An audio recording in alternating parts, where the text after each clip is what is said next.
All of us are going to experience grief at some point in our life. Does that mean that from that point on, we're going to be a grieving person, a sad person, a broken person in some sense? Or are we actually supposed to move on from that in some way?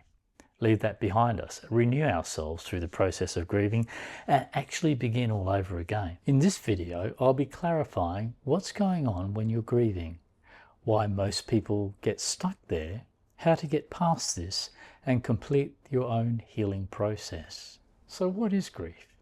The remembered presence of someone now lost to you. What makes it difficult is at first we find it hard to accept the fact that that person is gone. We feel a need to hang on to the memories of them, thinking that somehow this is the right thing to do. But in fact, it's very important to place your needs of feeling your own loss over and above the fact that they have recently died. This is not being cold, and this is not being selfish. This is not self-pity. This is a need that you have. Your need, as the one remaining, as the living person, is that you resolve the feelings of loss that are there inside of you. And constantly replaying the story of them and stories about them is, although it's a part of the grieving process, but it also can be quite a distraction from the actual feeling of loss, of now not having that friend or that companion in your life. And that feeling of loss, that's your feeling. That's what you need to resolve in order to move on, to heal from your grief and your loss, and to recover what it is to really be you again. So what are you actually feeling when grieving? And why is it such a powerful feeling? When you've been with someone for a long time, you've been in their presence for a long time.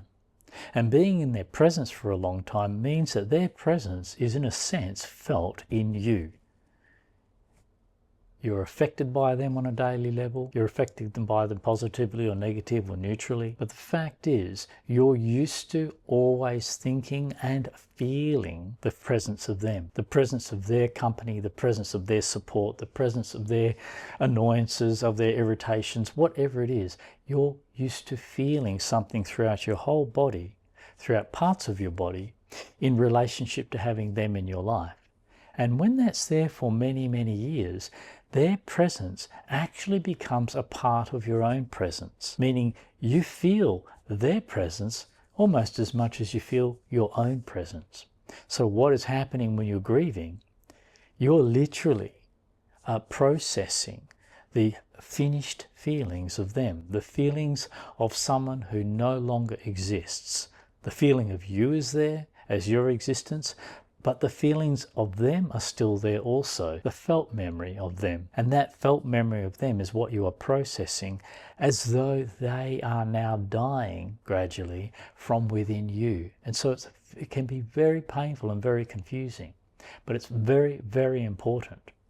One of the things that prevents this process from happening is that we find it difficult to simply accept the fact that somebody is no longer there, the actual living fact. And that living fact is actually one of the most helpful things you can accept. In accepting the fact that the person is no longer there, you are left with the fact that you no longer have them in your life. And that leaves you with the final thing, which is how that leaves you feeling.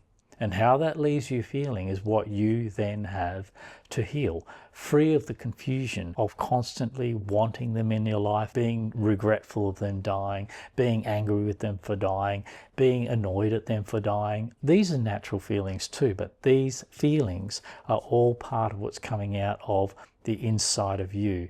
They are no longer there, and accepting that they are no longer there is crucial to feeling the full impact and recovering fully in the healing process from the loss of another person in your life. The purpose of grief as an essential healing process is so that you can recover from a period in your life where you've been deeply involved with someone, and recovering from that is the ending of their presence within you, their felt presence. You may still have thoughts about those people or that person. You may still have stories going on about what you've done together and so on.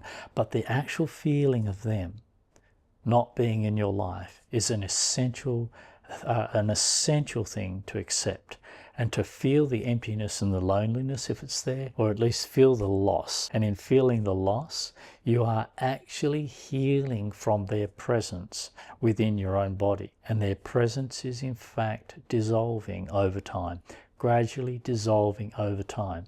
So at first the feeling of them being around is still very, very strong inside of you. And this can be very confusing. Things that haven't been resolved between you and other people bring up all sorts of difficulties in moving on from them. Interestingly, when you've been through a very close relationship where there hasn't been much harm or hurt or much to resolve, you tend to get over that person quite well because you're in good shape at the end of the relationship with them. But when you've been through a relationship of harm and difficulties where there's been lots of trouble, these people are, interestingly enough, are the ones that we hang on to the tightest. Not because we love them more or we're more involved with them, not because we want them in our life more, but simply because they've left an unresolved effect in us, which is more difficult, meaning a painful effect is often more difficult to face up to and resolve than it is to move on from the effect of simply losing a close and fond friend. So most of our grieving that is drawn out for long periods of time is due to the fact that we actually have unresolved conflict with that person. And in the unresolved conflict with that person, we may feel all sorts of anger, all sorts of resentment, all sorts of stories going on about how they were. We may even have lots of memories come back about how things really were between us. And those memories will tend to override by the fond memories, by the ones we want to remember and want to hang on to. But it's actually even more important to allow what you would consider the negative memories, the hurtful memories. It's more important to allow those to process. This is a purging from within your own body. And as these feelings and memories attached to these feelings arise, so you've got both the mental memories, the cognitive memories, and the felt memory of your time with that person. And as these are arising through the process of your grieving period, you'll find you're having an opportunity to feel those and recover from those. This will mean also feeling the anger, feeling the resentment, feeling the hurt, and possibly remembering a lot of things that you'd forgotten that you're now remembering in order to feel the hurt of and gradually process the feeling of that hurt. So feeling that is how you recover from that. Reacting to them out of that, reacting to somebody who doesn't even exist is not getting you anywhere, is it? You should have done that when they're alive, but you didn't do that when they're alive. So now you're left with just having to resolve that within yourself. But I'm here to tell you that that is actually in some ways easier. It's very, very possible because you're not requiring a response from them anymore because they're simply not there anymore. What you are able to do is feel the hurt and feel the resentment or feel the disturbance that you have had from being in a relationship with them, and just deal with that in yourself. And how do we deal with this in ourselves? And this is very, very important to understand so that you can go ahead and do that. So the person is gone. So all you're left with is whatever remains inside of you as a felt or cognitive memory of your life with that person.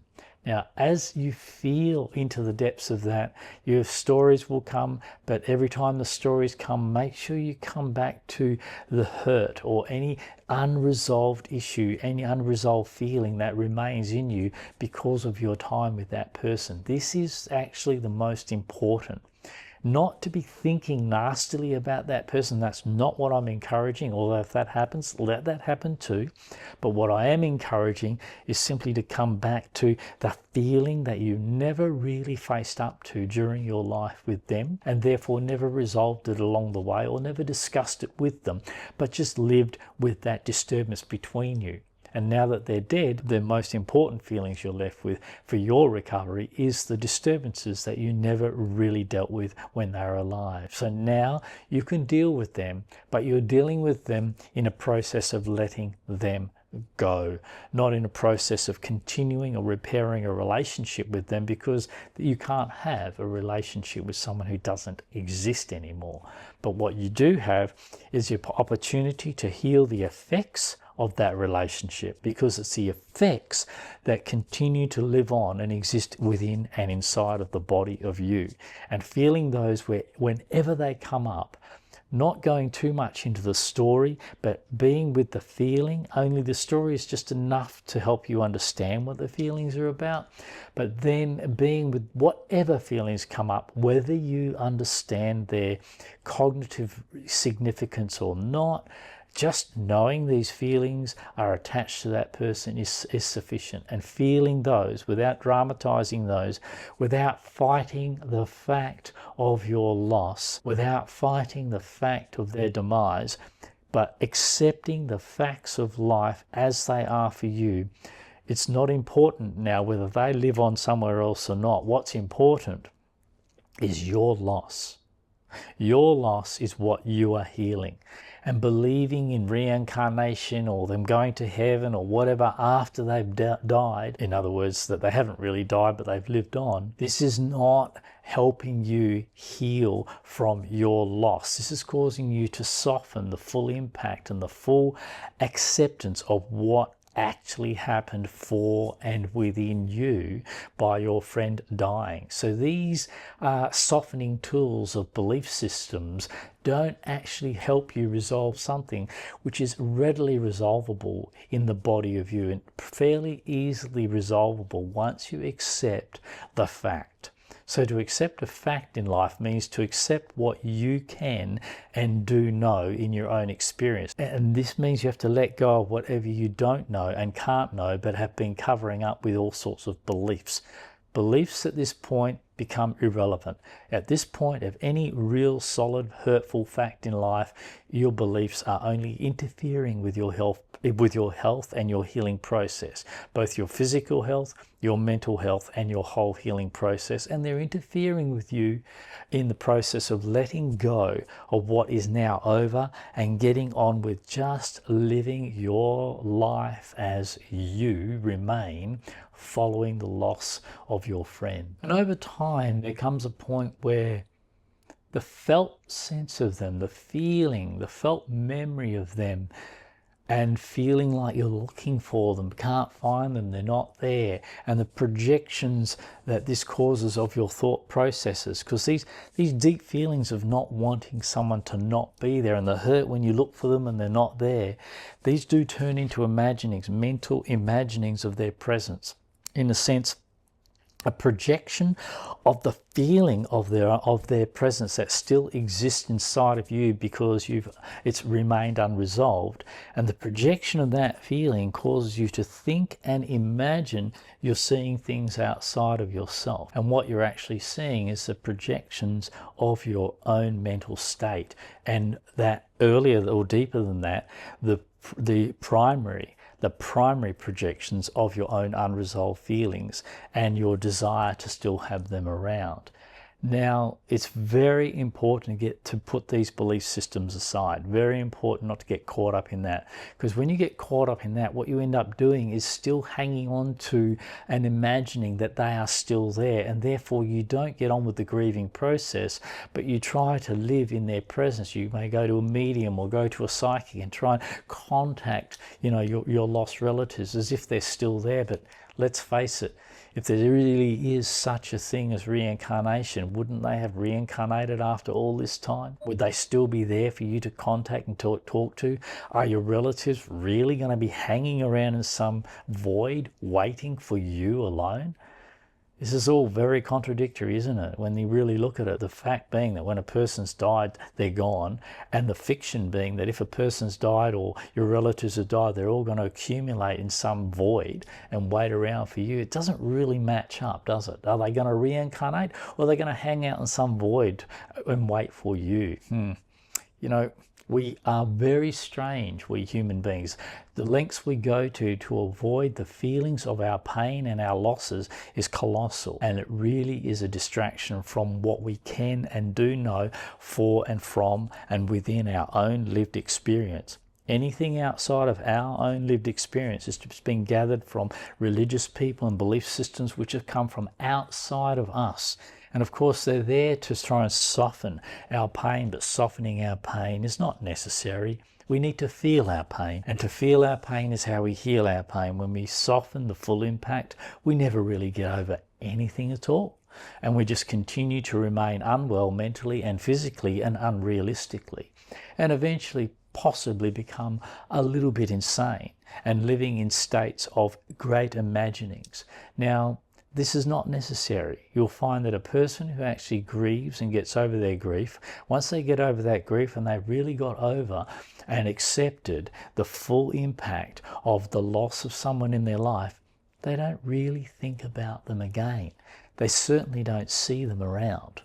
And this is only happening in cases where people have not actually managed to fully process the feelings of their loss and the feelings of the acceptance of the fact that that person is no longer there. And that desire, that want for them to still be there is constantly projected as an escape from the pain of the fact that they are not there. This is not healthy.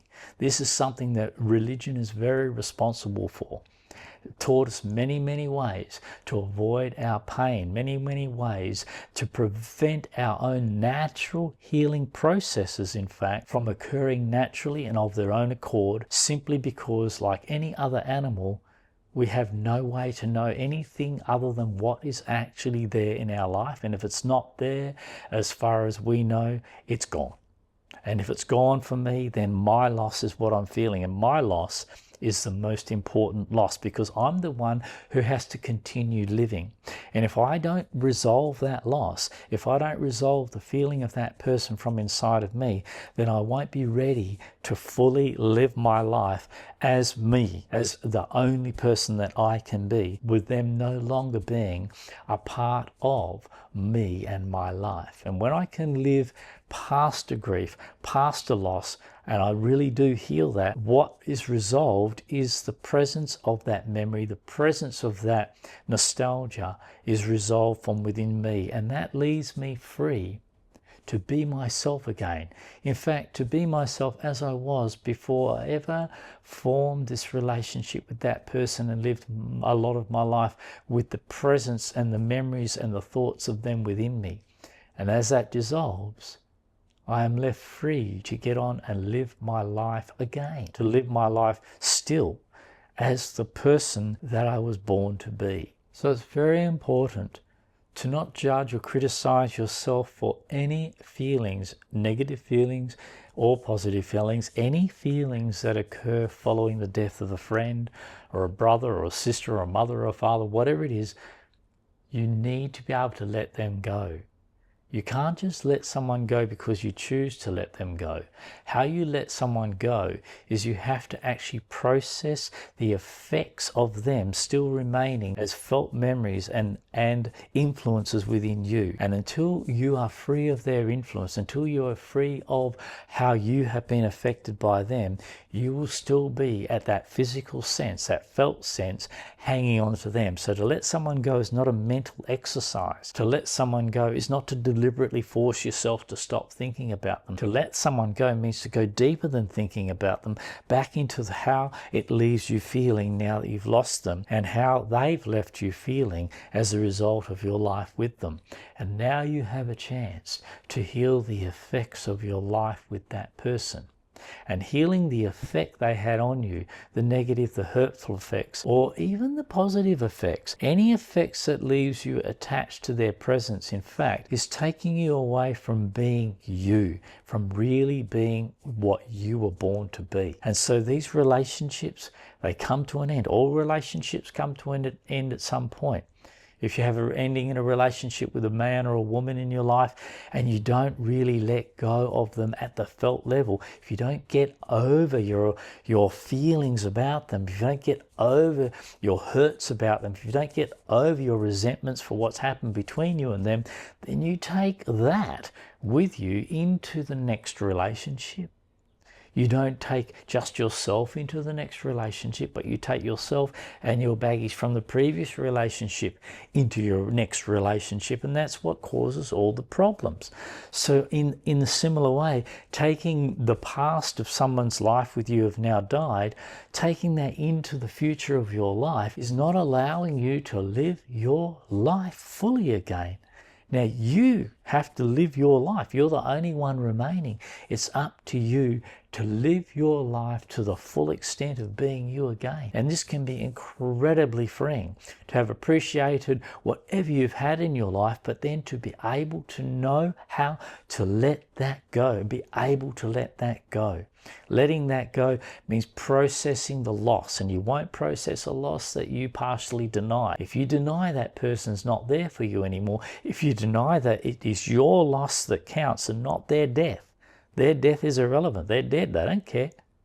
That doesn't matter anything to them. It matters to you. You're the one who is now living without them. That is your loss, and that is so important for you to process. And how we process any hurt, any loss, any pain is to feel the gradually fading presence of them all the way to its end from within us. And then we are left to be ourselves, to rediscover ourselves and what it's like to be us, with them no longer a part of our lives. And there, the healing process of the grieving is at an end, and the beginning of a completely new venture in your life is right there for you, to be yourself all over again, without the presence of the feelings of your feelings and the felt sense of other people in your inside of your own body. When that's no longer there, what remains is all it is to simply be you. And you begin all over again. Okay, I hope that was helpful. If you want to take this further, if you want to be able to really get some guidance with this as you're struggling through this process of grieving or loss of any kind, you can download my meditation and healing app, Undo app, and this will guide you through a developmental process to help you deal with all of the problems that we face up to in day-to-day life in such a way that whether they're physical or mental problems, you learn how to resolve them in very much the same way I've been talking about you resolving your grief in your life today. Okay, see you next time. Thanks for joining me today. If this talk resonated with you or helped you in any way at all, don't forget to like, subscribe, and share the talk with your friends so that they can get the benefit as well. Okay, bye for now.